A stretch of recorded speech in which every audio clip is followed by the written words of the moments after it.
Break. Right. Good evening, everyone. It's Wednesday, August 13th, 2025. I'd like to call this meeting of the City Staff Pasadena Public Works Commission to order. Please call roll. Yes. Commissioner Dunlap, Here. Commissioner Kerwin, Commissioner Hernandez, Here. Commissioner Sharma. Here. Commissioner Brunel has been excused for tonight. Commissioner Jones, Commissioner Mailing, Chair Abelson. We have a quorum.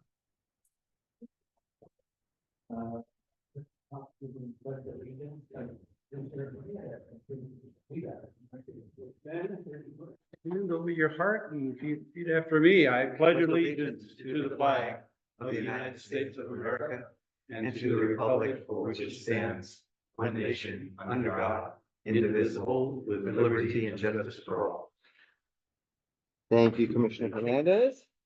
All right. First up is public comments. I'll just check very quickly. Do we have any public comment in person or online? None at this time. We do not. All right, so we'll go ahead and close public comment. If it's all right with the commission, I'd like to reorder the agenda just slightly at the request of staff.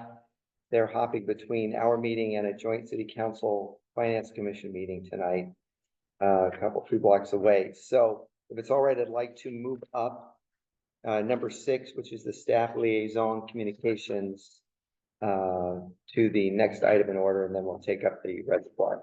Is that all right with you? Yes. Yes, staff, we're good? Okay. If I may suggest maybe council member liaison comments as well. Okay, fine. Sorry, Omar. Okay, one additional change. So if it's okay, we'll move up the city council liaison communications now, since council member Ferguson also has a very important meeting. All right, council member Ferguson, anything for us? Should I look at my? I can pick you up. Okay. Hi, so first off, I just want to say thanks again for you folks for giving up your time to participate in this.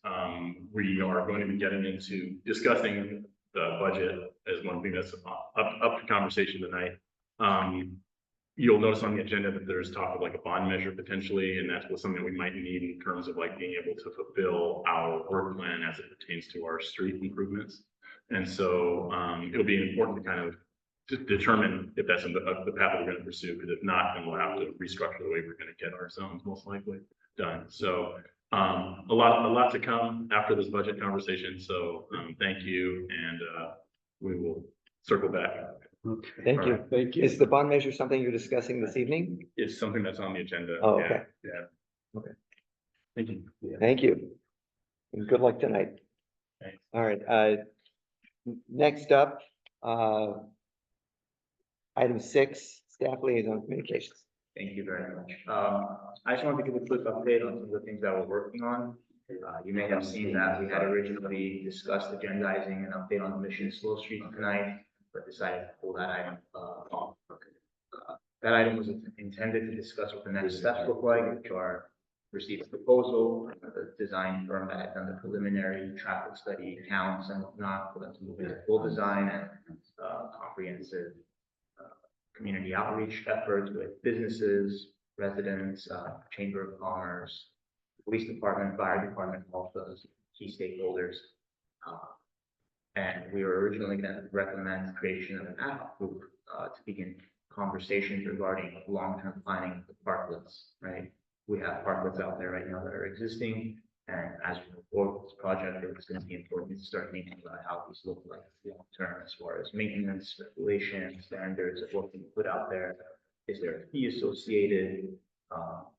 And just long-term planning in the sense that if somebody down the line wants to install a new parklet because they're a new business that's opening up along Mission, what does that process look like?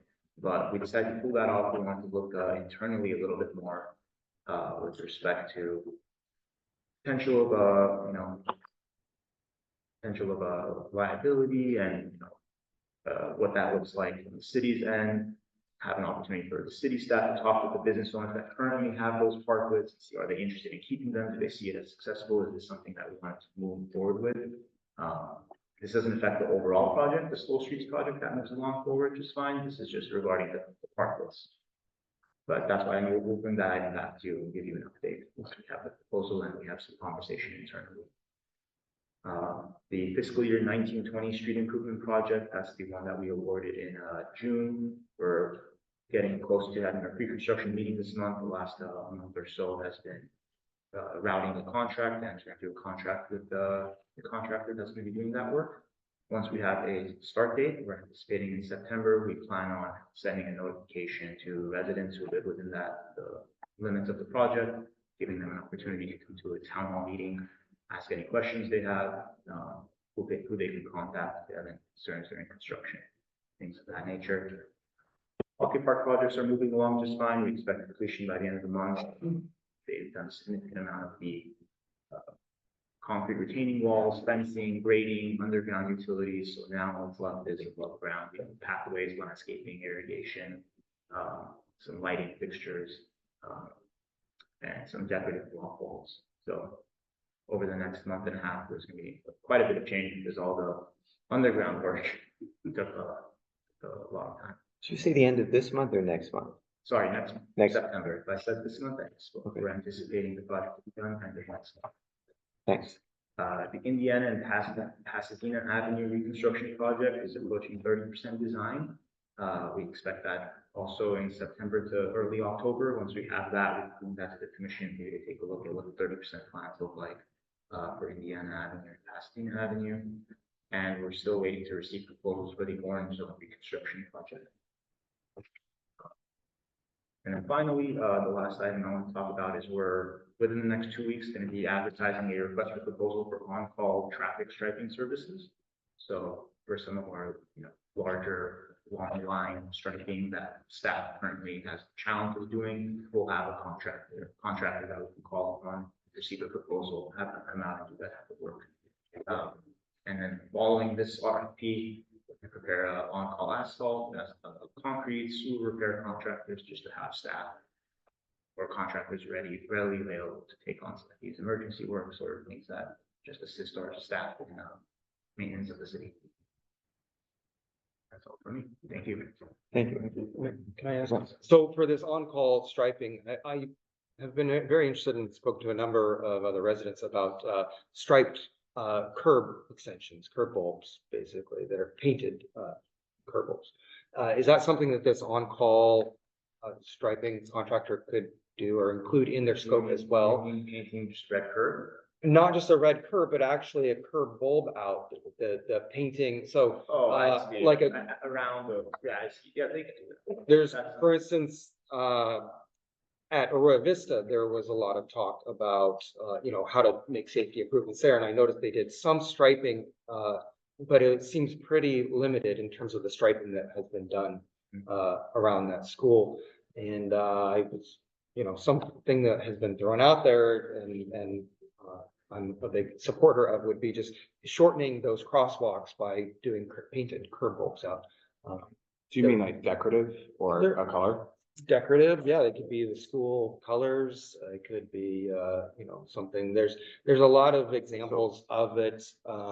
Yeah, they would need to, I guess there are certain materials for that. And so it would, it'd be a question if that was in your on-call. I guess I'm encouraging you, if you can include it. We have regular paint as part of the RFP and for various different types of, white 6-inch, white 4-inch, 12-inch, double yellow, all the various types of line items you may typically see out in the public right away. We have getting unit prices for that. So if we can do something with those unit prices, we definitely can. But if it's a specific material like the preform, heat applied, we're not looking for that. This is really just to maintain what we have existing. But if we need to do something special, we can ask the for a proposal. Like MMA?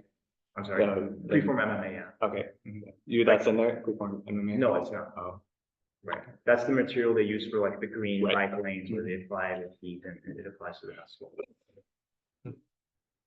Okay, so maybe not. I'm sorry. So maybe not, you won't be able to do. Right, I don't know if we'd be able to do that with that on call, but, you know, with the thermoplastic or just regular paint, we can do some type of, you know, painted wall cover. If needed. I know there's been some improvements around the road, there's still, someone's been working on that. So, Yeah, they seem fairly limited though in what, I had to look closely to see what was done in terms of those improvements, and so, yeah. Shortening those crosswalks with just the curb bulbs that's painted, even putting in pylons or, you know, raised buttons or things that would help to keep cars from entering that, painted curb bulb would make a big difference for sure. okay, I mean, I'll allow some to speak more on that, you know, Okay. he's our transportation manager, and he's been working with the schools pretty closely on improvements, circulation elements, and improvements. Great, thank you. Michael, I've got a couple things. Bassam will be here when. Yeah. Okay. The fiscal year street improvement project that you talked about at the top of the first on the list of improvement, what year was that again? Fiscal year 1920. Okay. And what would be the largest street that's part of that project, would you say? Is there a highlight there? Is it a number of smaller segments? It's a number of smaller segments, all similar in. Is this the Arroyo Verde and such? Arroyo Verde Okay. is on there, portion of Milan is on there, Maple. Okay. Between Fremont, Primrose, on Youngton Hill. Okay. And the striping that was recently done around all the schools, is that done in-house? Yes, Okay. They did a pretty nice job. I know, I think also LA County may have. Yeah, it was a combination of our crews, our street maintenance crews, and also we partnered with LA County for them to do some of the Oh. other line striping. So if they're helping us with those, they can help us with other locations, no? They potentially could, but, you know, Okay. it's. Don't push All it. right, I'll It's save better that. to have than- I'll save that for my comment. There was one, I noticed that the streets that were slurried recently, that, the striping hasn't been replaced yet. Do you have a time? Yeah, Estimated. next Thursday. Yeah, Right. on Monday and Tuesday, the contractor's coming back to repave one of the streets. So a street that we were originally going to slurry was actually, they didn't recommend that we should slurry it. So within the budget, we had enough, funding on the contract to just pave it over. Oh, Do a grind. what street is that? It's Montrose between Milan and Elmsley. Interesting. Okay. So they're gonna be coming back on the 18th and 19th. They'll repave that, and then they have their, sub for striping coming on the following. To do all the segments that they touched. Instead of mobilizing twice. Sure. Exactly. Okay. Just come out and allow it one day. Great. Okay. Thank you. Sure. Anybody else have any questions, comments? Yeah, I don't think we have enough time. We're good. I think just super quick, I would reiterate, it's helpful to have these updates exist somewhere. I appreciate the updates, these are great updates, but exist somewhere. We're working on. I it, know so- we were talking, we did the monthly update of projects, maybe that's too much, maybe it's more like quarterly.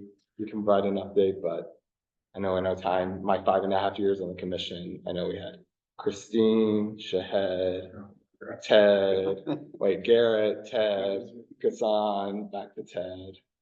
You know, just 6 different liaisons that unless these things are documented, we start to lose track of No, them. no, 100%. I know that History, we were so pretty. as much as we can have these updates written down without you having to do it. So internally, we're working on a PDF document that can be shared with the commission, council, public, where it goes through every single one of our CIP projects. Talks Great. about what stage they're in, who's the point of contact, if it's in design stage, how much of the design budget has been spent. Okay. Percent complete. Because people ask us, they're like, what's the update on slow streets? And even if we had a meeting the night before, my mind's blank out. I don't know. That's not only. But that's actually very You know, close to completion. I have right. in the next month or so, that'll be ready to be published. You'll be able to point people towards. Yeah, the it is, website. yeah. And that's what I would do. I would give them that document from the previous meeting and say, hey, go look at that. It's got a project. You might be interested in that. Thank you. Sure. That's great. I have a couple other questions and comments. You need to leave, so I just have one question. I don't know what the right term for it is, but the city of South Pasadena stone rock formation that faces the 110 freeway parkway going northbound. It's on the slope where Arroyo Drive crosses the freeway. Probably a couple of years ago, the prior iteration of this commission pushed hard to get trees trimmed so that you could actually see it from the freeway, because the trees had all over the ground and it was a large project and the trees were trimmed. You could then see it. The trees are starting to grow again, not the biggest thing, but the sign itself, that hillside, that slope looks like hell.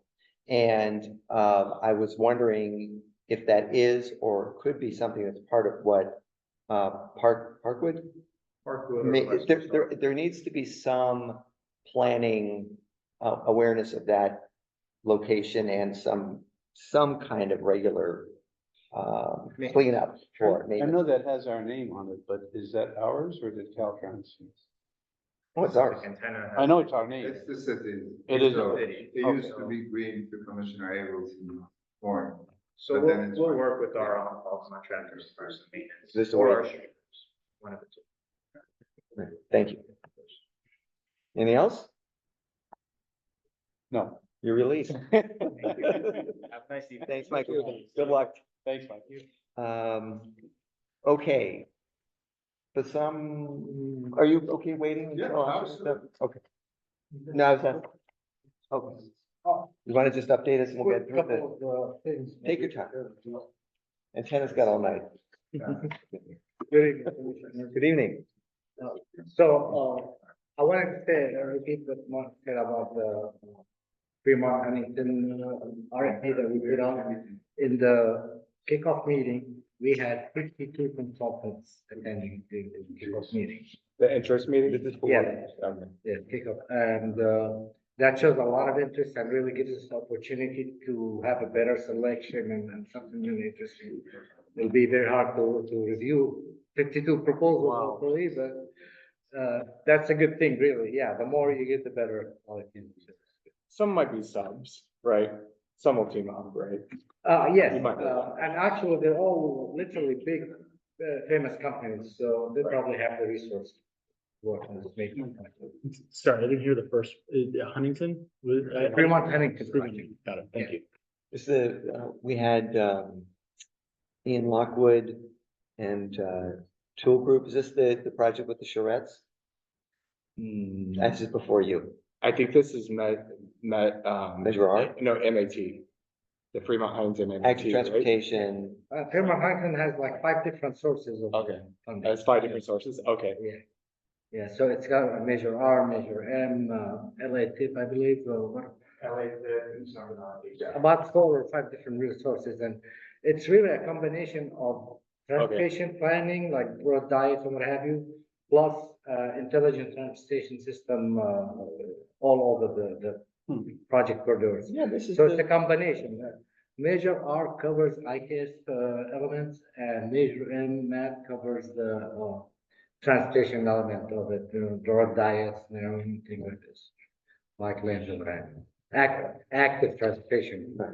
those are, those were the meetings we had, right, with Ian Lockwood and Tool Group a year plus ago. There were some community meetings. Look at Fremont, Huntington, Fair Oaks. Right. Planning, what those corridors look like. Right, Fremont Huntington is gonna look at the tool report as a guide. That's a planning exercise. Now that we're going to design, they're gonna look at what was recommended from the tool report to see what is feasible, what can be done. And our design is based off that tool report. thank you. Yeah, since I came aboard in December, we didn't have any meetings to. Right. So, Yeah, it was a while ago. And that was in October of 2024, the update to tool. I'm impressed. No, we're moving on with that. The other big project really I want to give you an update on is the north-south ITS deployment along Fair Oaks. That covers the entire corridor of Fair Oaks from Pasadena limits to Alhambra limits. And that one, we're 50% in design. We should be receiving the 50% this Friday from the consultant. And 100% is due in October, actually, because we are working with very strict deadline. It's KOA. Yes, sir. Yeah. So, yeah, no, they're moving along. We're really pushing them all the way over. The environmental document is also moving along. We're getting everything in order. We've had several meetings with Caltrans, making sure we address their concerns for potential delays. We don't want any surprises coming. So We just had a meeting today actually with Caltrans, making sure that we're covering all the points they want us to address. So we're moving along really quick, hopefully. And, Friday we'll get the 50%. End of October is 100%. So that's also moving along. The other big issue we just talked about is really the school, issue. Everybody has noticed all these improvements that we did, or restriping, pavement and marking. We literally, finished all red curb markings. The one that, for the daylight road that we need to cover all the red curb markings around, crosswalks and around curb return, so. But we're just the schools, right? Yeah, Okay. yeah, no, this is strictly for the schools. We've had several meetings with school, and actually, last week, as you see, our staff are doing all the, general issues like restriping, painting, crosswalks, white, curb areas, but at the same time, I'm going around meeting with school officials for specific, needs for every school. But before I do, I just want to, I want to really take this opportunity to thank LA County Operations Service staff. They did a great job helping us in a very short notice. We contacted them just about a week ago, and all the center line striping that you see, or the two-way left turn median, they did it in a snap in like a day or two, and they really did a great job. It's nice to know that's possible. I didn't, no, really, I have to, and I will send an email to the county and everybody, because it's very impressive what they did in a very short period of time. So we need to give them the credit. And, with that, I'm going around now. Next week, I have 2 meetings with 2 schools, again, to address their specific needs. I'm already done with Arroyo Vista Elementary, but we need some signs that goes along with the general plan of circulation. We're ordering those signs. We need some time when we get them, maybe 2-3 weeks, hopefully. But it'll be a specific circulation plan for each school that will help reduce traffic jam and what have you around schools. With that, the signal warrant study, Monterey and Garfield, I did receive the final report. The signal is warranted, but I just received it yesterday. Even Anthony and Michael doesn't know that I received it yesterday. So that's something I want to again discuss internally. Obviously, go over all the details. However, we need to remember that intersection is shared jurisdiction with San Marino. So I need to get them on board there. And actually, they own almost 50% of that intersection. So it'll be very interesting when I contact them and see where they stand from this project. Garfield and Monterey? Monterey, yes. Do you know which warrants it met? Literally about 4, I don't have the exact one, but I think at least 4. I'm not surprised. Yeah. This has been talked about for years, so. Delay warrant met, volume, 4 hours delay, I think. Thank you for sharing the results, and I'm glad to hear it. Yeah, there is a little official, like I said, but because I just received it last night, and really it's a lot of information, but I know you've been waiting for this, and I need to bring to public. Now it's a matter of see where our neighbors, because that's 50% share. Well, I think we've already had preliminary conversations with them about this. I don't know. Yeah, I know it's prior. Yeah, before my time, so. I don't know, I don't even know who to talk to, but I'll try to contact the director of public works. I hope that will be the person to talk to. Yeah. And, by next meeting, I will have specific details and even maybe time frame, design, where they stand, San Marino's input on this. So it'll be a lot more detailed where we're going. And I know at least some time ago that there was funding through Measure M for this signal. I don't know what's transpired over the years, but it was through the Joint Powers Authority that we had a number of Measure M projects, and this is one of them. And it's consistently, I think there should be money. Okay, I can check on that, because that's really the next step is the funding, of course, so at least our share of the project. So, by next meeting, I will have more details about all these concerns. Thank you. That's about it, just for the ball box, the painting that you guys brought up here. I want to say something. I mean, it does probably look doable and there's no problem with that. But anytime we're really tampering or altering width, radiuses or street width or what have you, we have to have an official study for that, even if it's only paint. Yeah. So with that, again, it's like Michael said, it's not impossible, especially when we're doing paint. But I need to get the stamp on it from a professional engineer before we do that. Because you're tampering with the width of the road. Okay, but the study is just basically looking at It's a what, simple study like, yeah, do I have enough through lane? Do I need to restrict maybe parking on both sides? And the radius return itself. okay, That's the concern really, is how much should we do the bulb on? it's like a conceptual. not- Literally, yes, okay. yes, something, but. There's not a warrant for it, or there's not a warrant. No, it's more of a geometrical design issue, really. It's not something that we can send our guys to say, hey, just paint around. So, yeah, but again, it's not impossible. And when we get that striping contractor on board, I think they're gonna really help us a lot with addressing all the issues. We'll give LA County a break, they need to come out after that, hopefully. So things are really moving forward. That's great to hear.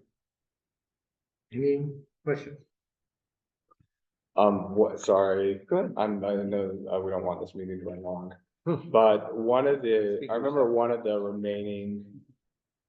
One of the items that we thought was a low hanging fruit was, on Columbia. Doing restriping there, and painting, I think at one point, a two-way left turn lane, maybe a bike facility. Cause right now when you head, That Columbia and Pasadena? no, like, is it, I'm getting straight, right, Columbia, between like, Orange it's Grove and. like a center line and it's so wide. And then you approach Pasadena Avenue and you're like, do I get here? Do I go there? You Right. kind of go right and you go around and. Yeah, and I think one of the simple solutions that Commissioner Fisher was always pushing is just some sort of like two-way left turn lane in the middle or some sort of. Yeah. Just So, some, yeah, like, Commissioner Dunlap, I have some clear striping, cause when you head east, it's not really clear where you go and you kind of weave left or right. I have some news for you on that Okay. one. Actually, that was a topic I discussed about 2 weeks ago internally, and Columbia Street, the entirety of Columbia Street from Orange Grove to Fair Oaks is within Pasadena jurisdiction. The city, our city only owns south of the curb. Okay, So That's why we have- that, yeah, I think that was one of the projects on the That list. was- I remember. that was the issue with that project. Right. So I'll tell you. we only own the curb and south of the curb. And by the way, we have our monthly meeting with Pasadena as well. They have a major $10 million project on Columbia, again, between these two limits, Orange Grove to Fair Oaks. And I think it's coming next year, which is literally a huge road diet improvement, very major $10 million project that they're working on. Yeah. So, I know both Commissioner Fisher and I were pushing because, yeah, it's very wide. There's just the double center line. And then you get to the intersection and it's a free for all. And we were told, and yes, we have to work with Pasadena because it's Pasadena Street essentially. the entire street. Yeah, and they is control the Pasadena. signals and they control everything. We are just the receivers of, so we were told about the major project. Which- Actually, just on that note, Commissioner, the money that was allocated for that project, I'm trying to get it for the signal project. Now that we killed the Columbia Street project. Because there was a major M, What do you mean we killed the Columbia Street project? it's not ours, the city is not ours. We cannot do anything. Right, but yes, but Okay. we're supposed to be working with the city of Pasadena Yeah. to make sure we achieve our goals together. And I thought that we were going to participate financially. If we don't need to, then that's Okay. great. That's originally, and that one I remember very well, that Ted set out around $300,000 at that time to help them with the Columbia project. But again, after we met with them and confirmed that ownership of the entire width of the street is 100% city of Pasadena. Our involvement is not there at all. unless there is anything south of the, south of the street, south of the curb line. Right. So, yes, to some extent, like on Fremont and Columbia. And by the way, part of our, Fair Oaks project has a quarter of the Fair Oaks and Columbia, a quarter of it is in Pasadena. So we're coordinating with all this other, don't get me wrong about what we're saying. I'm talking about just inside the street itself, within the curb Right. line, we have nothing. But anything where they need our involvement, we're 100%, cooperating, and they're very great city to work with. So we're gonna, like I said, we meet with them on a monthly basis for updates and sharing. I know at least one of our former commissioners works for that city, at least used to, Johnson. So understood, but let's also remember that half the street are homes in the city of South Pasadena. The north side of the city, of that street, the north curb is Pasadena, and the south Yeah. curb is us. Yeah. So the street may belong to them, but the impacts are shared equally, Absolutely. right? So, and we worked cooperatively with adding edge striping on Columbia west of Orange Grove. They did the work at our request. It was just edge striping, but they did it and it's helpful. And what we had been talking about amongst other things, because they have this big project, is since it's not happening tomorrow, if they could add edge striping on that length of Columbia between Orange Grove and Pasadena, the messy intersection, we'll call it. Sure. If they could simply add edge striping to narrow the width of the street, I know putting in a two-way turn lane might be, I mean, that's that's a good solution too. Maybe that's more than they want to invest since they have this. But if there's any way that they can at least add edge striping on both sides of this, the north curb, the south curb. And then when the street traveling east approaches the intersection. Right now it's a wide lane. There's the long lane that's turning left to go to the 210. And then there's the people who squeeze in on the right to avoid that long line. And which it's fine, but all they need is maybe a little bit of paint so that there's actually a left turn lane and then a through lane so that it's more orderly. And here's the interesting thing. They had actually proposed it a few years ago and came to us,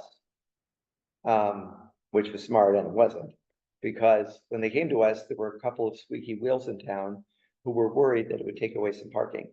There's no issue with parking there. So it just got stalled. So they already have a plan to put in to separate that wide through lane with a left turn and then a through. It would be great if they could implement that and put in some edge striping while they're working on this major project, because it's really, that intersection's a mess, and that it's a bit of a speedway, between Orange Grove and Pasadena. So I don't know how much these things cost. I can't imagine it's a ton of money. But if there's, simple paint, it doesn't have to be thermoplastic, but something that'll last until they get to their project. Yeah, So- and that's something I can bring up to them when we meet next time. And because actually a couple of days ago, a resident told me about the same idea, Commissioner. Sounds like a smart And person. I had it in mind, and I said that will be an item to discuss with Pasadena. Yeah, they have the plan. Yes. Not the I'm not edge- gonna speculate what they'll say, but I'll bring the concept to them and let's see what they say, and I'll bring it up to the next. I appreciate it. And then the only other thing I was just a tag along for Eric. So I've noticed, and I don't know if anybody else has, traveling northbound on Fair Oaks, approaching Grevillea, the 110 estate. I'm sorry. Oh, yeah. Okay. Yeah, so in front of Bristol Farms, for example, and south. So it seems like a good part of the day, the segment between Grevillea south to, what's that street where Canoe House is? Oh, Hope. Packed solid. Yes. And so I've driven it now a couple of times, and it seems like the green time for that leg, for the northbound Fair Oaks at that intersection is very short, especially For considering the northbound volume. through, Sorry, northbound through from. northbound on Fair Fair Oaks through the intersection Yeah. is really short. What's it, what intersection? Fair Oaks, basically Fair Fair Oaks, Oaks, Grevillea. Okay, Yeah, and because I I know Fair Oaks is a nightmare anyway, but it seems like the green doesn't allow much volume. Sure. And compared to how much demand there is, I'm wondering if maybe, I forgot the name of the company that we have. the Yeah, traffic I'll control talk, company. it's Unix and we Unix. have also our technician Lance, I'll ask him to look at the signal timing there and see Something what's seems going off. on. Yeah, I'll check that for you, definitely we'll get Okay. that checked by Thank our technician at least, and if we need to adjust the green time, we'll do Is that a four-way or five-way signal? About an 8-way. for route and left turn. Because it's State Street and the freeway I know exactly what and you're talking about. Grevillea. Lunchtime I get stuck there.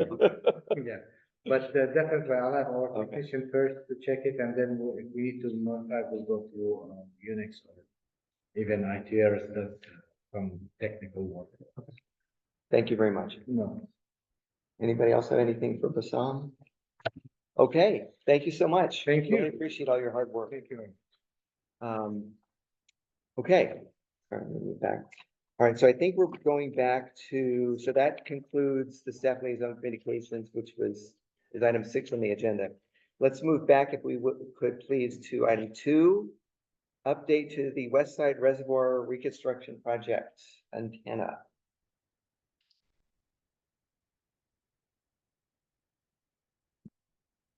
Good evening. Welcome. Good evening, Chair. My voice is loud, so I don't think I have to speak.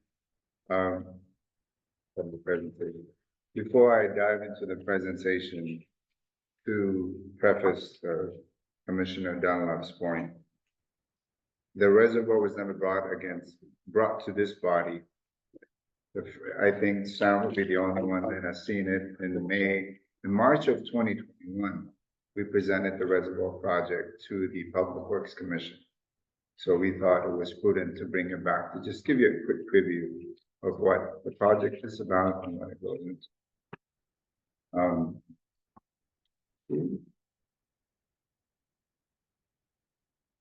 Okay. Well, let me give you some background history. The West Side Reservoir is a 2 million gallon pre-stressed circular reservoir that was constructed in 1963 to support the Altos de Monterey development. Prior to that, we only had the Bidiki tank that was built in 1940, and those lots were pretty much vacant. So it functions as a storage and a forebay for pumping water from the central zone into the Bidiki zone, which is the Monterey Alto Hills. So it's old, again, it's built in 1963. So when we started this process, it's 105 feet in diameter, just to give you a context of what it looks like, and it's about 31 feet deep. It has a pump station with 2 pumps, 1,500 gallons per minute, 150 horsepower that pump water into the Bidiki zone to sustain that pressure. So everyone that lives on Via de Rey, it's called the Bidiki pressure zone. That's where all the pumping is pumped to there. The primary source of water comes from our wells in San Gabriel, San Marino, and so forth, and it makes its way into the West Side Reservoir. From then, it's pumped into that zone. Just to give you context of what the function and criticality of it is.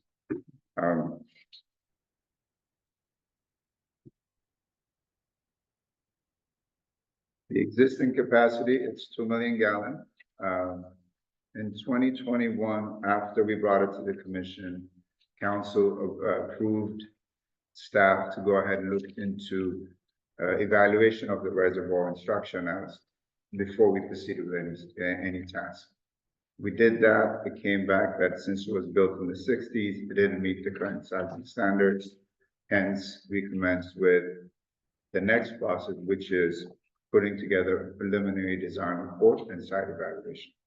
That's where we went through in 2024.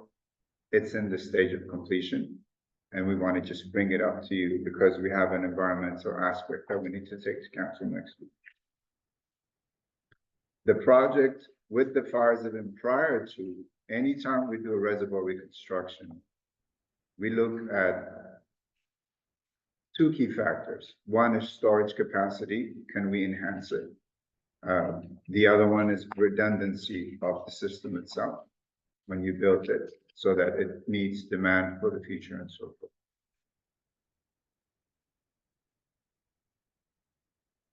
The pump station reconstruction, current configuration, it's two pumps at the pump station.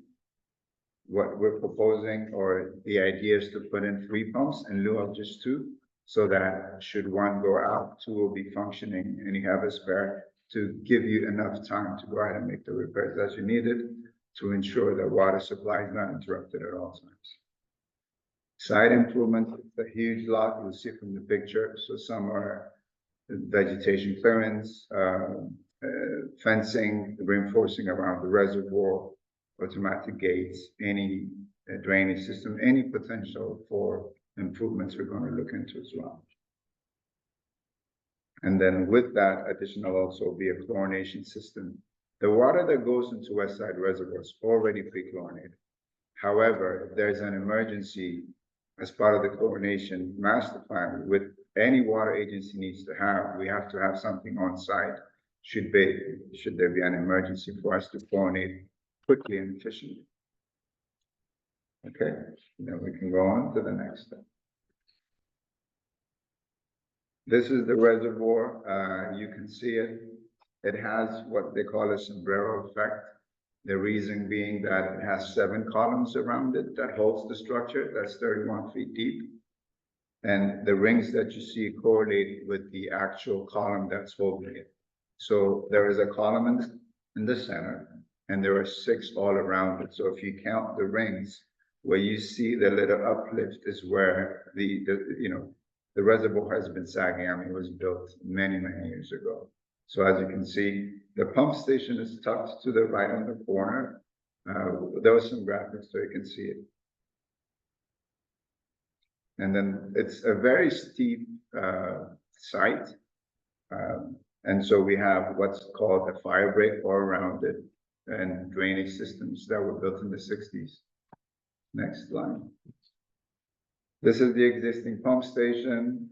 It's still functioning, believe it or not. Staff works hard to make sure they maintain it.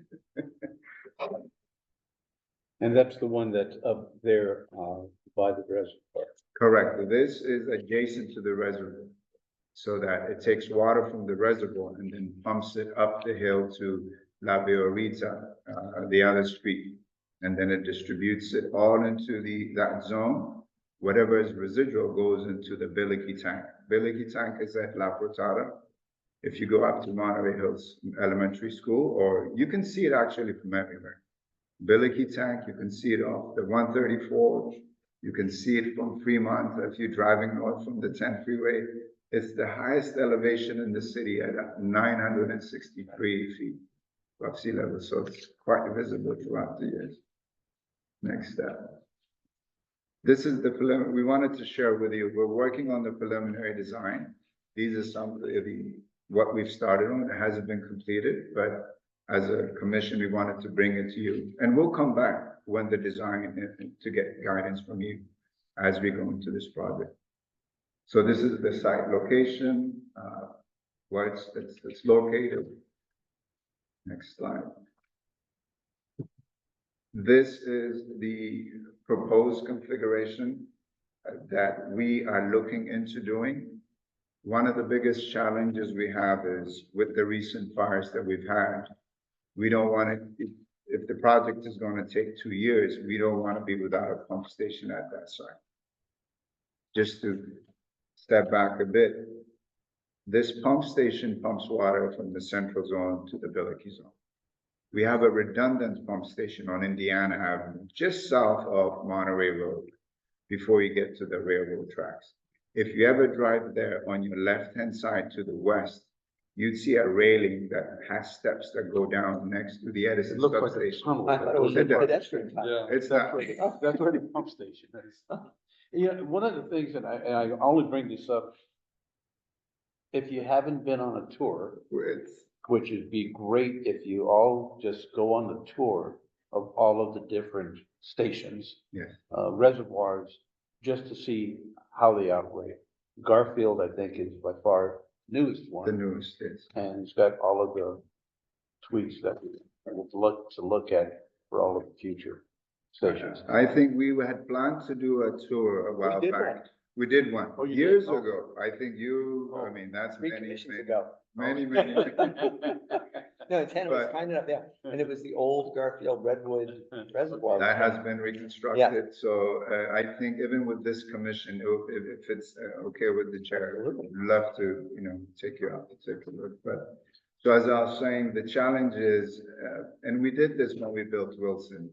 You don't want a reservoir, even though we have, so that pump station on Indiana is just a pump station. Inside the pit are two identical pumps and motors that have the same output as the pump station at West Side. So it's a redundant system. They're both on different power grids. So for example, if West Side Reservoir loses power, we have a generator on site.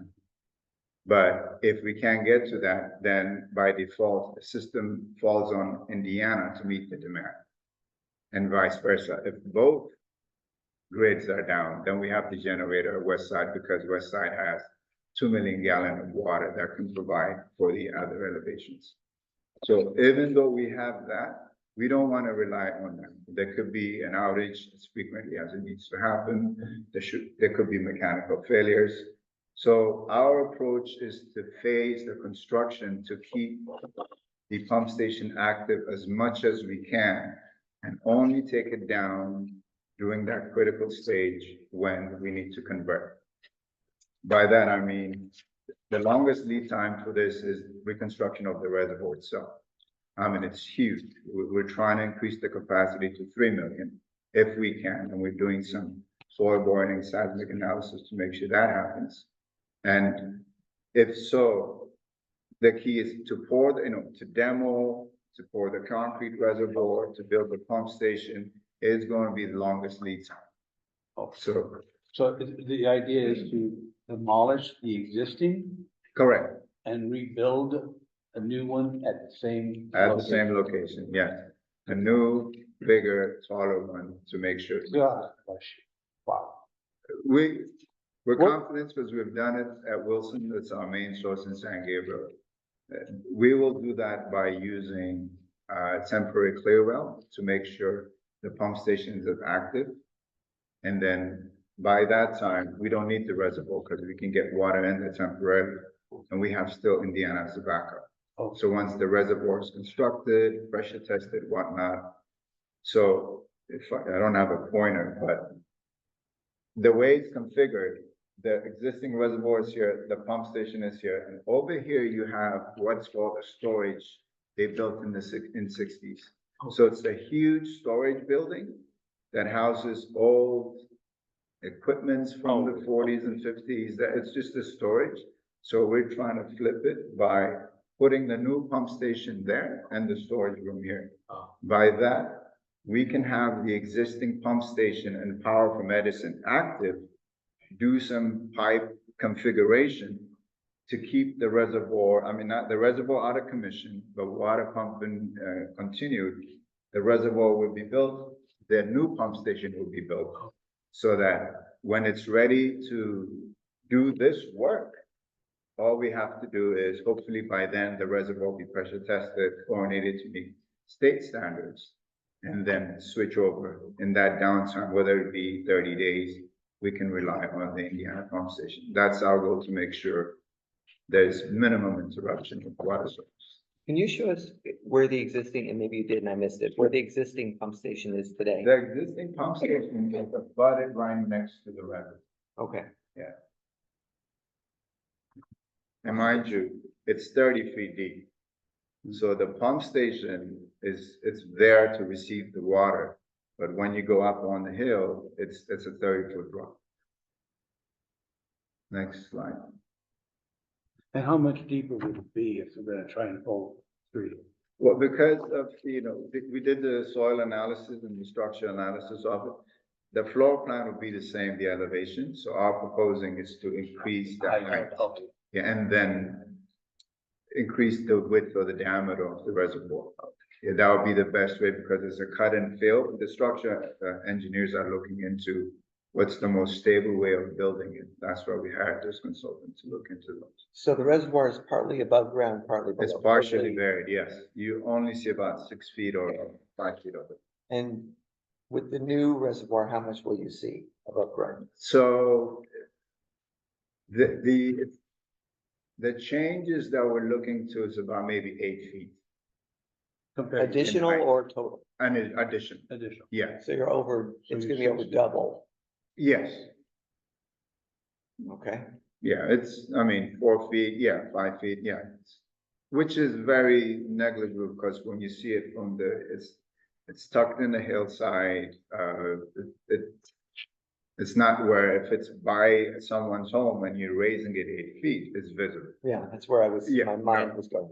So, you're telling me to stop. because No, it's- no. Okay. Um, Because this- there are, I did for the first, sorry to interrupt you. Sure. For the first time in preparation for tonight, I actually drove, You did. you know, to Gillette Crescent Uh-huh. and then was it Glen Glen Place? Place.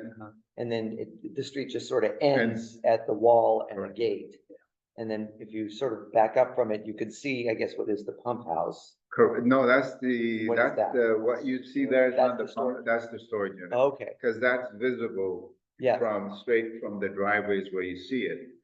When you curve to the left or to the west is when you see the reservoir, but there's vegetation hiding it. So yeah, you drive up from here, I'm sorry, and then you turn to the left.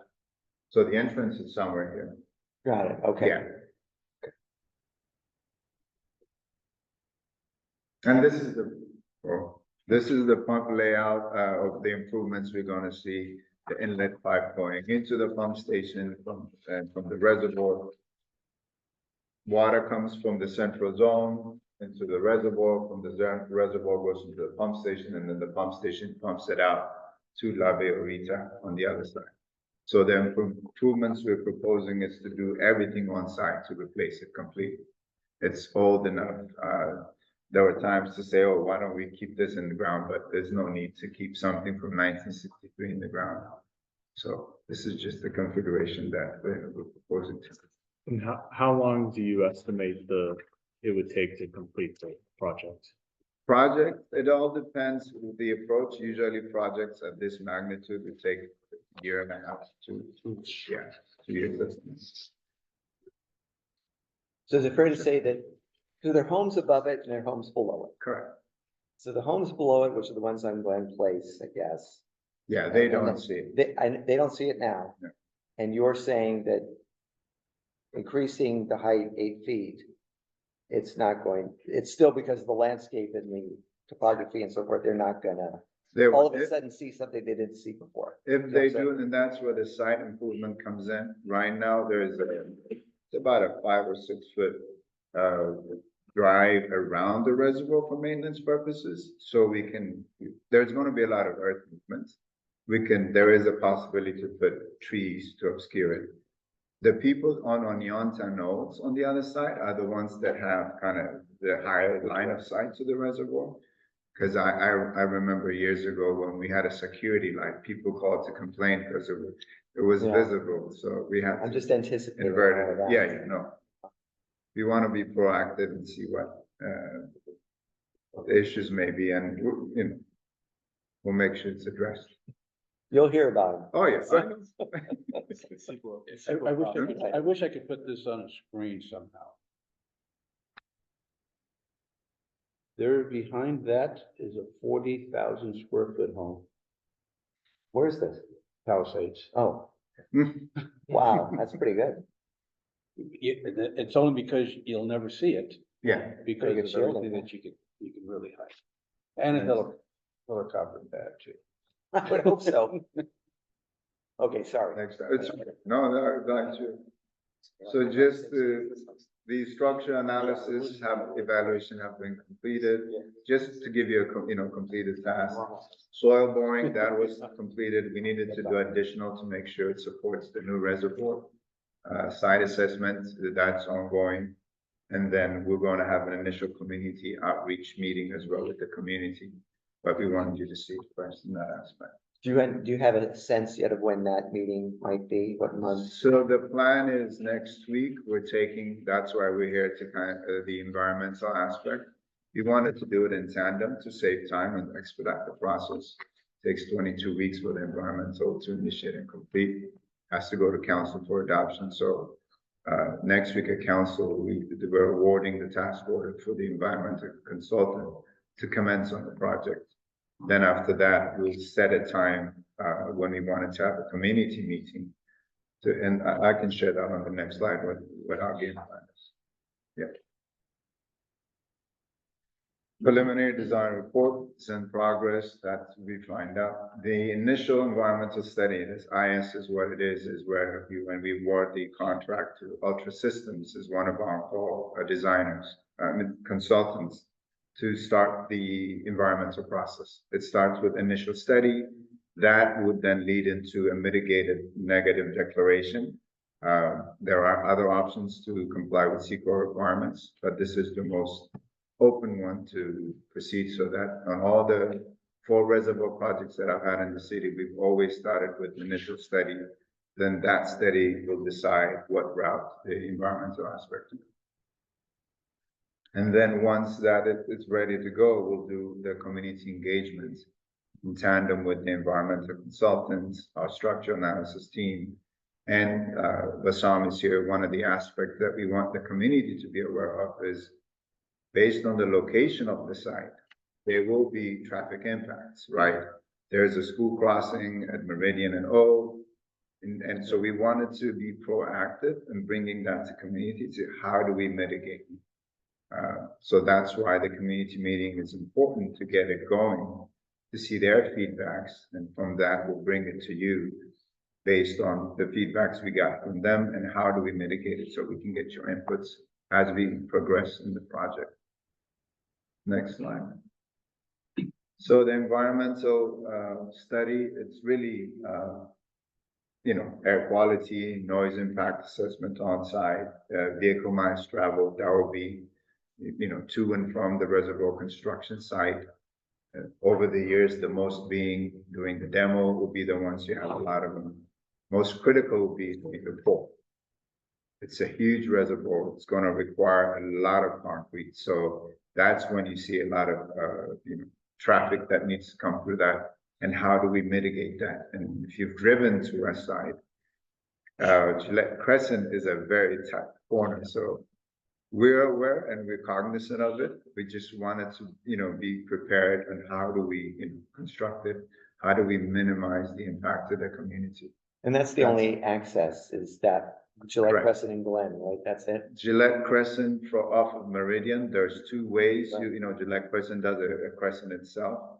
And then that's it. Those are. There is no back way or side way, No. or that's it. Unfortunately. Okay. Yeah.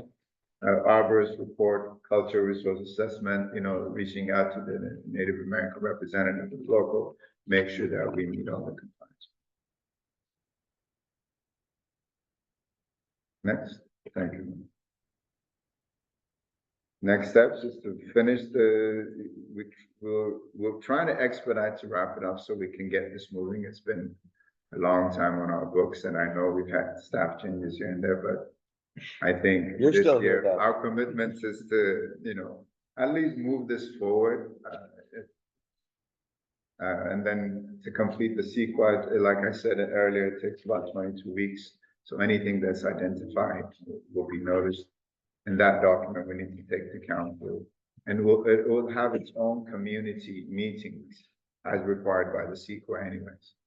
So, and then begin the next stage in the design, and those options we're looking to see if we can do design or design build.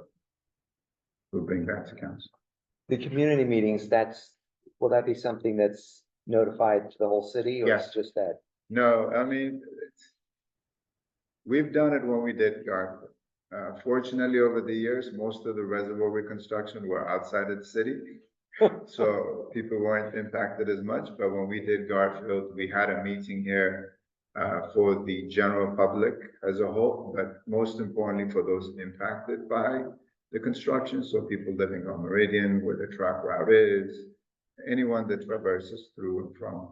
We want to make sure, because people on Gillette Crescent will be impacted more than anyone else, right? It's a small street, it's not wide enough to accommodate big trucks.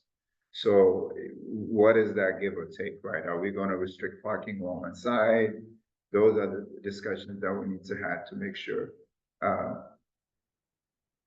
We don't wanna build something, it's for the benefit of the community, we totally understand that, but with that also, there's the sensitivity of impacting people's life for 2 years. Wherever, so. Well, This is currently all- it's below grade. I mean, not below grade, but below standards. It doesn't We meet have- seismic standards, correct? It's, I mean, if I remember right, the photos that we saw, we drained out a Yes. portion of it because of the design that's fallen When, apart. when they did the structural analysis and evaluation in 24, one of the recommendations was because it's so high above and it doesn't meet seismic standards, there's a slushing effect. We had to reduce our operation capacity in the reservoir. So that way it doesn't, collapse or whatnot. Normally in water operations, we look at water supply and efficiency at the same time on both aspects. So in winter months, when the demand is not that high, we operate our reservoirs at a lower percentage. So we don't need to, pump extra. There's no need to store it because the demand is not there. I mean, here at Westside, you have 1 million gallon per day during the summer months, and I think it drops off to about 500,000 to 600 during the winter months. So we are capable of making that adjustment, and we've done that for the past year as the recommendation of what the structure analysis came to. So yes, we are currently operating it below the level. And any questions you may have, I'll be more than happy to Is answer. there room on site so that you can actually mix concrete so that you don't have trucks going up and down? And that's what, this site has ample room. That's, I was Yeah, just wondering. but it's, I know it's up there, but rather than having a truck, and there's gonna be quite a few trucks. it is. Oh, But I'm absolutely. assuming it's gonna have to be a monolithic floor. And for the construction aspect, and that's why with this PDR, we wanted to see what are the options. And what does it look like? There's the grading issue, is it, we're gonna do some grading. There'll be some soil movement that you can move within the site. So if it's feasible to do that, absolutely. But with reservoir reconstructions, which I've done in the past, the concrete mix has to be approved by DDW. And that's one of the things that holds our feet. So it needs to meet their standard because it's potable water, not just, building. Commissioner Dunlap. Sure. Sorry, I didn't. Antenna. My eyes were- No, you're good. You're good. And maybe this is a larger question. Maybe I should be having this question have this question down the street. But this sounds really expensive, right? What's 40 million? And Was it 40 million? No, It's like, not, and- oh, that is cheap. it sounds really expensive, and it's also like expensive to maintain a water district. Like, why do we have our own water district? Like, why don't we sell to Pasadena or some other jurisdiction that might with we a buy large, from or we with- sell? well, I mean, become a part of that district, become a part of that district. As if they're larger, they have more resources for capital improvement, right? Like, I guess we're such a small city Yes. operating like doing these major capital projects. The for our story water is- district. To be quite frank, Commissioner Dunlap, South Pasadena is fortunate to have its water systems. Okay, Yeah. why? And Tell I me- say that tell me for, why. for many reasons. We have water rights in the adjudicated basin. Okay, So the system, the South Pasadena system is part of the main San Gabriel Basin. So by adjudication, we have pumping rights in that basin. That's why our main source of water is located in San Gabriel. So kudos to the people back in the 1930s that thought that out because Prior to the formation of the water district in South Pasadena, there were conglomerates, about 4 or 5 separate water entities that provided water. The Pasadena Land Water Company, the Marengo Water Company. There was a small company called the Lincoln Water Company on the west end by the Arroyo. Right. But over the years, because they relied on surface water, if there's no water, the community didn't get any water. So there was an upheaval, people were not happy. So it was a bond was thought of back in the 14s or 15s, where delegates went to city of LA because the Owens Aqueduct was being built. But then city of LA said, you need to be annexed to us if you want our water. Community said no, and then I've seen World War I Chinatown, occurred. like- Well, no, really, because then in 1918, World War I happened, everything stopped. Then after that is, 1914, everything stopped, and in 1918, when World War II concluded, it resumed. The voters decided, it was a contention. They went twice for the bond to form their own water district. So that's when the South Pasadena commenced with purchasing the Pasadena Land and Water. So the Grand Reservoir used to be city of Pasadena's water system. The entire water system that goes down to Meridian used to be owned by the city of Pasadena. The Marengo Water Company served the eastern portion of, Alhambra all the way to South Pass. So the city bought that, secured the rights with it, and then just slowly started making improvements. And the reason I say that is, It sounds Yeah. like let's go have a drink. is now, well, you have groundwater that you have rights to, that you control. Additionally, we have connection with Metropolitan Water District, which is another system that can provide that water as your redundance. So should Okay. your wells go out, you can rely on, which we've done. Right, that was gonna be my next question, like what kind of interchange we have with the other. We do, systems, and it sounds like we're not- we have the interconnection with Metropolitan Water District, a small portion up in the Raymond Hill area where you see the other tank off of Fair Oaks. That is entirely a city of Pasadena interconnection that we pay. It's about 17 acre feet a year. That's close to about $40,000. We pay for that water from Pasadena. That too has another history, but I won't bore you with the Okay. details, so. But it sounds like having our own district, like, entitles us to some of the rights here, like, to. We were fortunate because when we were formed, and because some of these water basins are not adjudicated, you see in Northern California, they have a lot of issues with overpumping. Ours is managed with an adjudicated rights. So Okay. we own that, but it's like having 2 cars. You'd Right. rather have 2 cars than one. If one fails, you can just jump in and use the other one.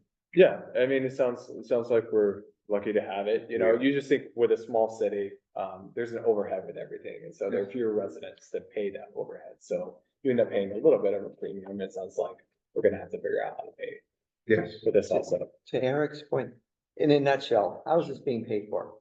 the enterprise fund. Yes, We pay our water bill? yes, We do pay our water bill? correct. Right, Okay. but I don't know if we pay this much. Yeah, no, it's It's weird. part of to- it. Apparently so. To fix this. And I guess my other kind of naive question, is, looks like a beautiful site, you know what I mean? It's a lot of open space up there. And I know that like all the new rage and these are probably long-term, more expensive projects, like the underground reservoirs with a multi-benefit project that you have parks or open space on top. I mean, is there a way to open this to the public? I mean, there's always trouble in River City if, kids go up there, but. Well, we already have issues there. Right. Yeah. But, I mean, one of the things is how do you balance security, threats and so forth. If it's just a reservoir, I think Chevy Chase Reservoir in Glendale is one where it's huge, and on it, I believe there's a golf course. This is not one of those, it's all intertwined, so how do you balance the act to secure it Right. while allowing the public to go, and use the space? But we'll look at everything else that's feasible. It is a huge place, but don't look at the footprint. It's steep. Okay. When you go see it, you'll see that if it was just flat, then you'd say yes. But it's steep, and it's cutting into hills, and it's gonna be a challenge, but we definitely Okay. can look into it. So you mentioned security. I just had a quick question. So this is what I saw, right at the end. That's the entrance, right? That's from 1963, yes. So part of this will be improving this, Correct. correct? Absolutely, So like the wall, the gates, all of it. all of it. Okay. The perimeter fencing all around, because it goes all the way up top. There's a ravine in between. Oh, definitely. I mean, that was from 1963, as you can see. It's It looks like manually operated as opposed to the newer one, Right. an automatic gate and more lighting, so. it's been shit. And the last thing that just struck me is you mentioned earlier. I had no idea how narrow. I had been on Gillette Crescent before, but I guess I forgot. It's right. It's crazy narrow, Yes. and there's parking on both sides, Correct. and it's parked up in the middle of the day because I went there. I don't know, 3 o'clock, 2 o'clock, and now you can barely get a car between all the parked. So, and then I noticed also, I mean, this is not shocking, but the condition of the street is not stellar. And the same for Glen Place, which is the street that leads up to the entrance. So I recall as part of the grand project that, this street was just pummeled from all the construction traffic and that it was repaved. Is repaving these streets that are going to be heavily impacted part of the consideration for this project, or is that something that No, separate deal? it's considered. So Grand, we had to put a drainage pipe, and I remember in '06, we had to dig everything all the way outside. I'll give you an example. When we built Garfield was repaved right after the reservoir was completed, so there are some improvements, pipeline improvements we want to do on that area, Meridian be it, and then Gillette Crescent. So we'll try to match it up to, so when the project with the reservoir is done, after all the trucks have gone through and made it worse, to go right behind. So Put it in seals the water. deal. Yeah, I mean, might as well put the right size water piping, Right. reconstruct it and then.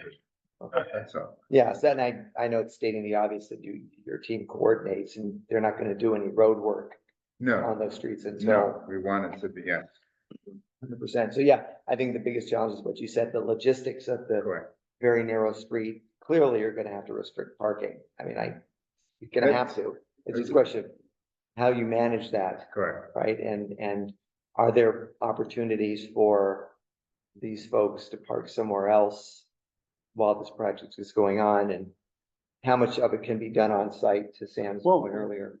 For parking, I don't know that they would have to park on public streets, meaning The residents. the work No, I The think, in the building of it.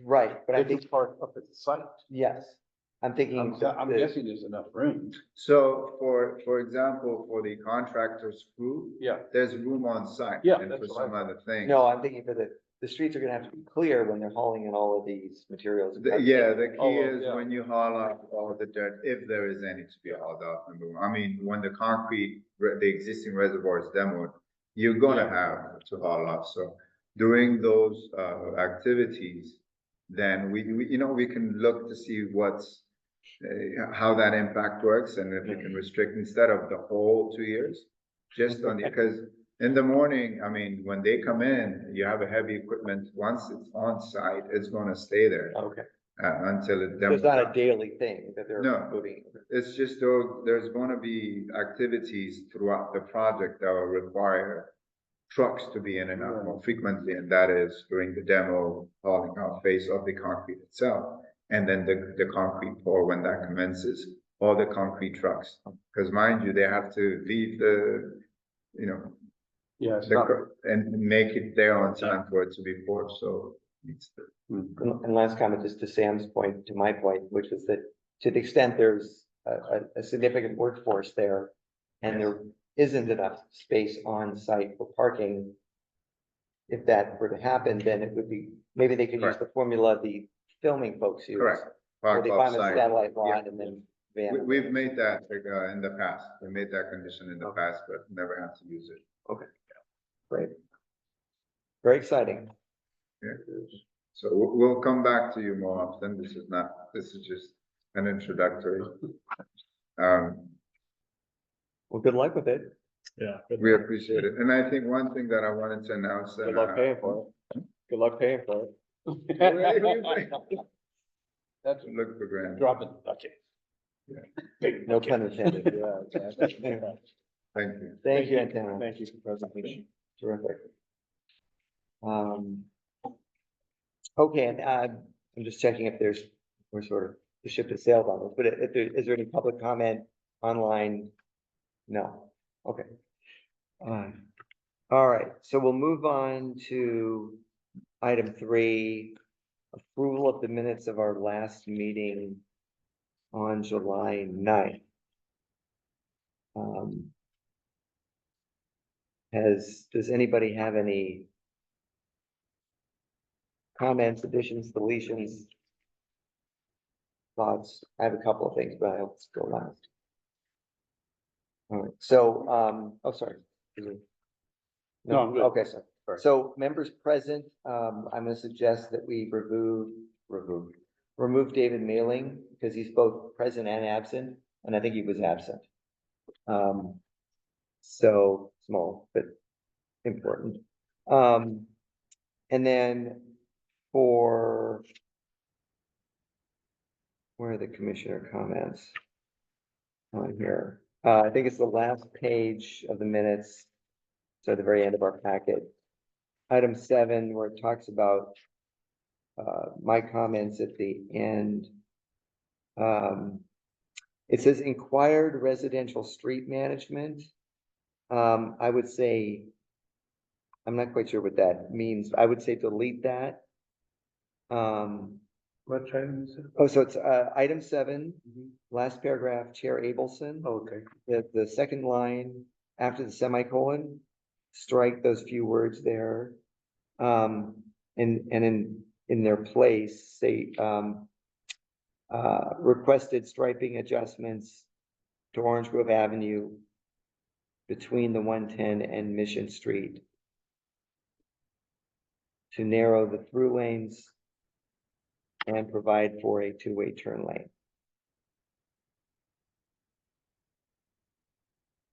And then also maybe another semicolon and asked about status of replacing missing striping on several streets and for an update on pocket parks.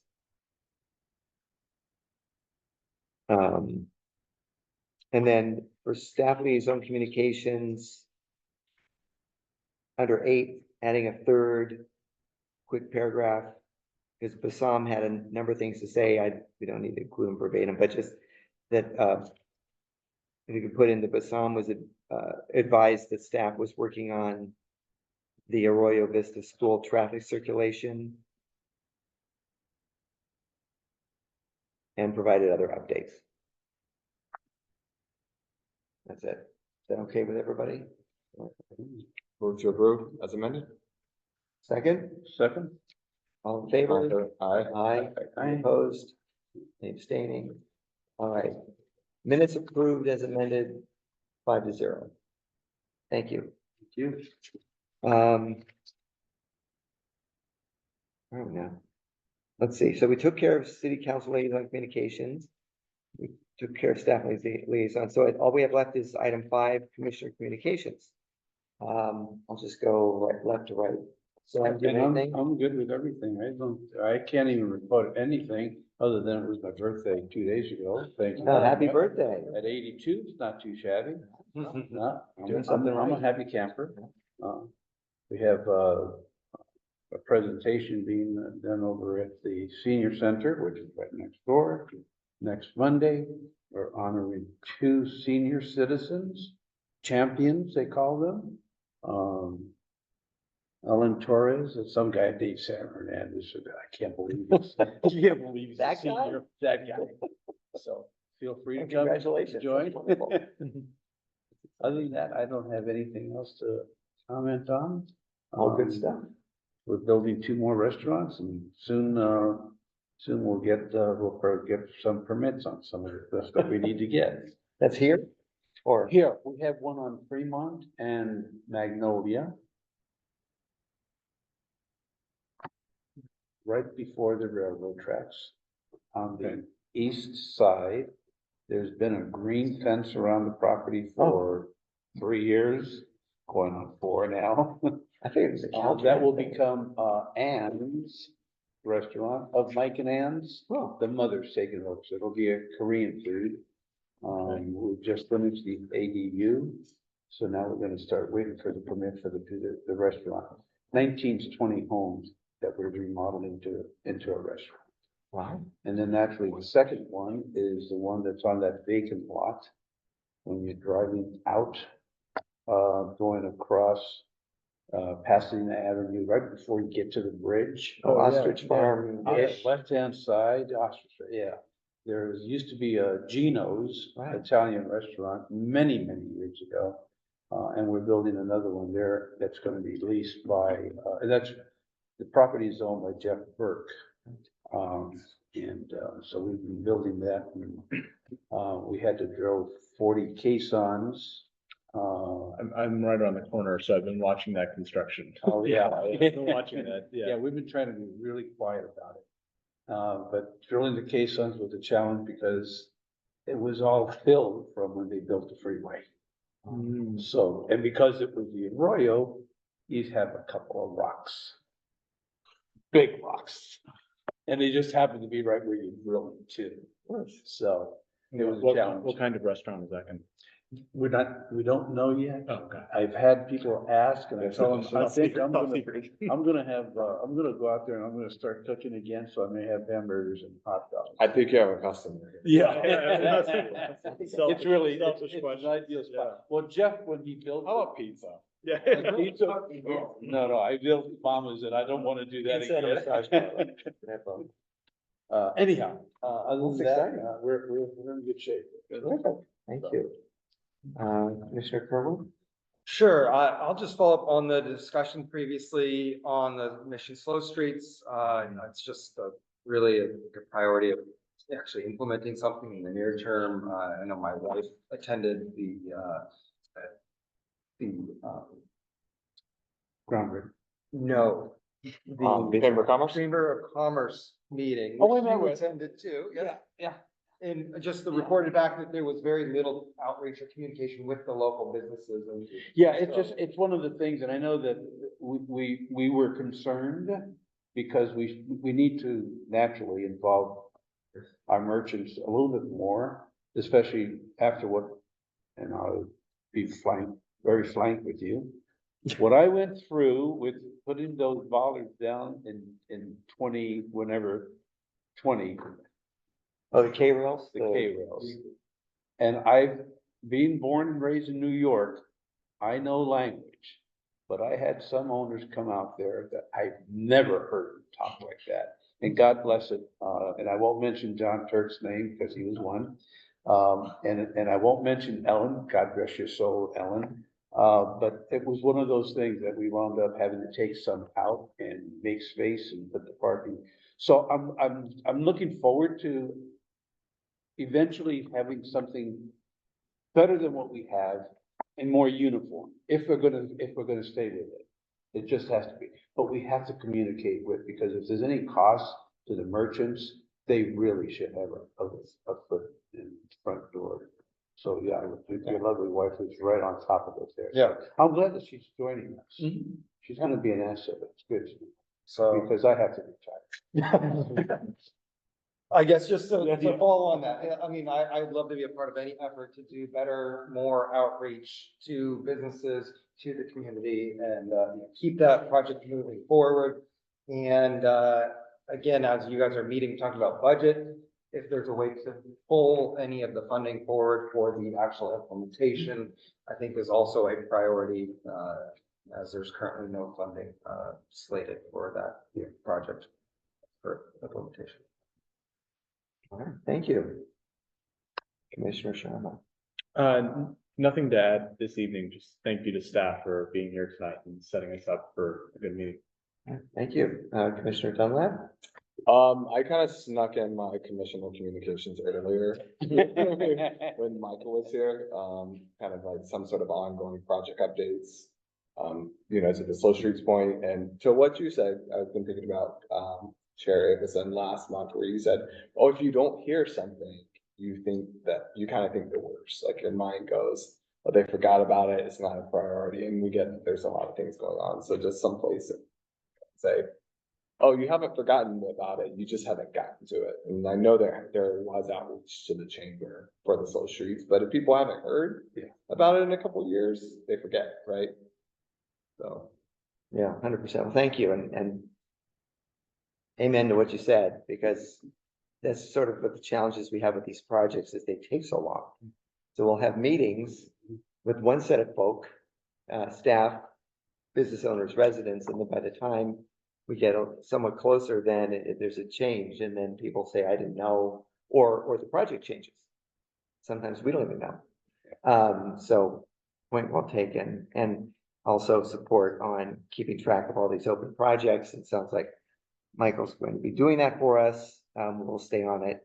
I snuck my comments in too earlier. I had two last things. If you folks, so Arroyo Park. Right? Arroyo Park, the north, down the baseball fields, the soccer fields, the in-between, and there's a bridle path.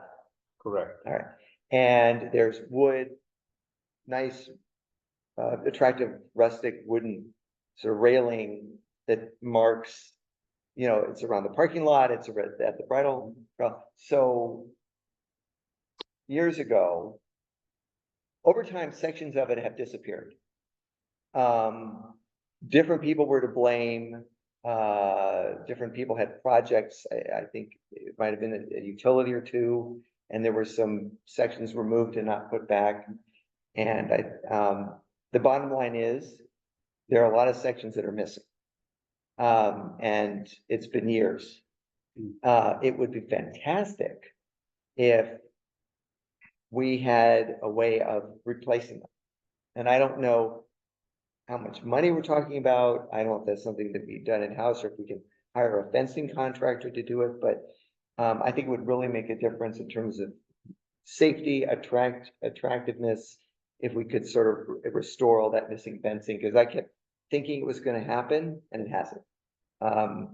So I just wanted to make a plug for that. Can I add something, I'm sorry, onto that location specifically? My son is a big baseball player and plays soccer. I'm down there a lot, and there is often parking issues. I mean, it's just that there's fields there, but there's not enough parking for the people that want to go to those fields. And so what happens is people just park illegally, but there's plenty of room. The streets are in a lot of spots wide enough. There is room to park, but it's just not marked for parking. Is there a way we could try to look at adding striping, allowing parking, additional parking where people are parking anyways, and just make it legal? And to that point, right, because a lot of the railing is missing, people were parking over the bridle trail, and that was causing issues. And then the city put up the barricades, which are not attractive, and they certainly serve the purpose. They prevent people from parking. But those are supposed to be temporary, and they've been there way too long. So I would say, and then they were getting tickets, right? And so now they put the barricades up. So, right, the parking is limited, and it seems like there is space. So it'd be great if we could create more spaces. But that just reminded me about the barricades, and it'd be great if they could be removed. If there's a way to create parking without intruding upon the trail, great. And if not, if we could put the railing back, that would be great. So I don't know if that's something we could maybe follow up on. But I know with soccer, it's always a problem. Soccer, baseball, Yeah. everything's like that. Anytime you get a few teams there, it's a problem. People get creative with parking too. Yeah. What time was Oh, all the time? Yeah. Yeah, I mean, I was just there the last two nights for summer summer Yeah, Little League. we've got a, So they're we've looking got at a summer it. program. Yeah. And then, It's used quite a bit, yeah. that whole area down I there. can tell you the soccer, because I can't speak for Little League, but the soccer Saturday is the day of insanity. Right, because there are 4 different soccer games, plus everybody that supports that on the north fields. And then there's at least one game going on at the south field. And then the park, right? And so Saturdays, I'd like to go with Pete. oh, I'll invite you to opening day. Yeah, we're kind of in between seasons right now, so it's not- but with baseball, it was crazy there the last few months, but it's, San Pasquale is right at the corner of that, Stony. There's a lot of areas there where people just park because it's a very wide street. Maybe even doing some angle and parking or something like where. Do we still own part of the other side of the Arroyo? We don't, because it's funny, I went out because of this parking issue You with the did? police department years ago, because there's this sort of abandoned lot. Right. That's closed off, that's attached to the fields that are the city of LA's. Right. And I thought that was part of, I they thought, thought too, but then they checked and it belongs to LA is it LA? and their Rec and Parks Department. So it's like when you cross the bridge, Yeah, yeah, okay. I think we should I buy honestly it thought there was part of personally, the other side that but was it's ours. barricaded 365 days a year. Well, And, we should make LA an offer that they can't refuse. and tennis got money. Maybe you can do it. Let's put a, let's put a, let's put a fee, a charge on the parking spots, $8, $10 for Saturday morning, I bet that'll fix it. Okay, am I more or less right or am I way off? But yeah, so write down, if you're okay coming on a Saturday, I'll leave it, buy a burger, Saturday, September 13th. That's when soccer starts. That's, And people can't walk down there No. or ride a bike? I mean, there's no not the bike ball- lane, and it's, In no the volume of, sidewalks. in the volume of Yeah, there's participants, you can do it no without. sidewalks, no bike lanes, no. Well, It's that hill. you can park if you really wanted to, you could park over the golf course. No, that's all. Wow, That's always full with the golf course. That's Yeah. impressive. People play golf still? And then just, maybe it's Philip, when you get a chance to update our commission's webpage with regard to the commissioners, you know what I'm saying? One's left and one's joined. So when you get, that's not urgent, but when you get a chance, whoever the right person is, just a reminder to update that so people know who's not a commission. Okay, that's all I had. Anything else real quick? No? Anything from our team over here? Anything from you? Oh, all right. Thank you all very much. Thank you. Meeting's adjourned. Thank you. Thank you.